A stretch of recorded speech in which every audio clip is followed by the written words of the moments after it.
வணக்கம் நண்பர்களே. நம்ம இன்னைக்கு நீங்கள் எந்த மாதம் பிறந்தவர்கள்னு உங்கள் ராசி கட்டத்தை வச்சு எப்படி தெரிஞ்சுக்கலான்றதை பற்றி பார்க்கலாம்.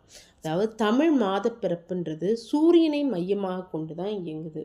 அதாவது தமிழ் மாத பிறப்பு அப்படின்னா சூரியன் ஒரு ராசியிலிருந்து மற்றொரு ராசிக்கு செல்லும் நிகழ்வு தான் தமிழ் மாத பிறப்பு.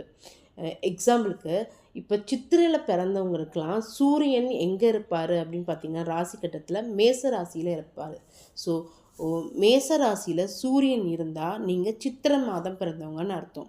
இது ரிஷபத்தில் சூரியன் இருந்தால் நீங்கள் வைகாசி மாதம் பிறந்தவங்கன்னு அர்த்தம். உங்கள் ராசி கட்டத்தில் மிதுனத்தில் சூரியன் இருந்தால் நீங்கள் ஆனி மாதம் பிறந்தவர்கள்னு அர்த்தம். கடகத்தில் சூரியன் இருந்தால் ஆடி மாதம் பிறந்தவங்கன்னு அர்த்தம். ஆவணியில் பிறந்தவங்களுக்கு சூரியன் சிம்மத்தில் இருப்பார்.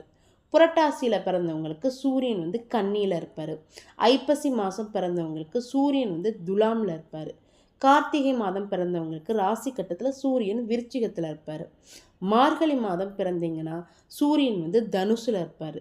தை மாதம் பிறந்திருந்தீங்கன்னா சூரியன் மகரத்துலேயும், மாசி மாதம் பிறந்திருந்தீங்கன்னா சூரியன் கும்பத்துலேயும், பங்குனி மாதம் பிறந்திருந்தீங்கன்னா சூரியன் மீனத்துலேயும் இருப்பார். நன்றி.